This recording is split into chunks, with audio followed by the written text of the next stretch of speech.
गंजाम जिला प्रशासन पक्षर जिलास्तरीय 91तम उत्कल दिवस पालित होती। मुख्य अतिथि भाव वाणिज्य और परिवहन मंत्री विभूतिभूषण जेना जोगदे।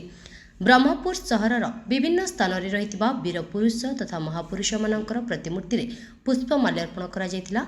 एही अवसर में स्वतंत्र ओडिशा प्रदेश गठन में एही वीर पुरुष मानकर अवदान को समस्ते मन पकाइथिले। आउ 10 वर्ष पर स्वतंत्र उत्कल दिवस गठन को 100 वर्ष पूर्ति हेब। सेही दिन को समस्त ओडिया चाहि बसिछंती। सब क्षेत्र में ओडिशा माटीर किभली विकास कराजिबो से नै समस्ते काम करिबा आवश्यक। आउ एथिने आज समस्त ओडिया माने संकल्प मध्य नेबार आवश्यक रहिछि बोली कहिसंती मंत्री विभूतिभूषण जेना। एही कार्यक्रम में मंत्रींक सह जिलापाल वी कीर्तिवासन, बीएमसी कमिश्नर सजिया रेड्डी, ब्रह्मपुर उपजिलापाल अविनाश कुमार समेत विभिन्न संगठन कर्मकर्ता और सहरवासी सामिल होइतिले। उत्कल दिवस आ 10 वर्ष आसिले 100 वर्ष पूर्व आज दिन समस्ते उत्साह सहित पालन करथिले।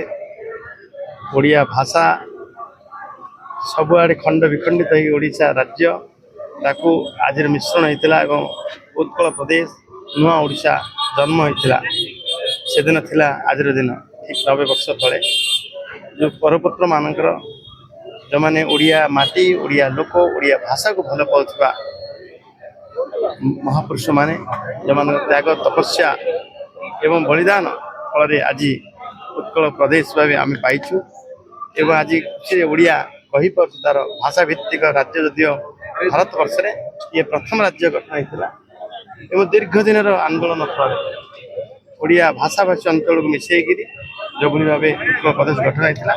आज उत्कल प्रदेश आज ओडिशा माटी सारा भारत वर्ष जातीय स्तर आंतर्जातिक स्तर में आज पहुँचबार आवश्यकता अच्छी।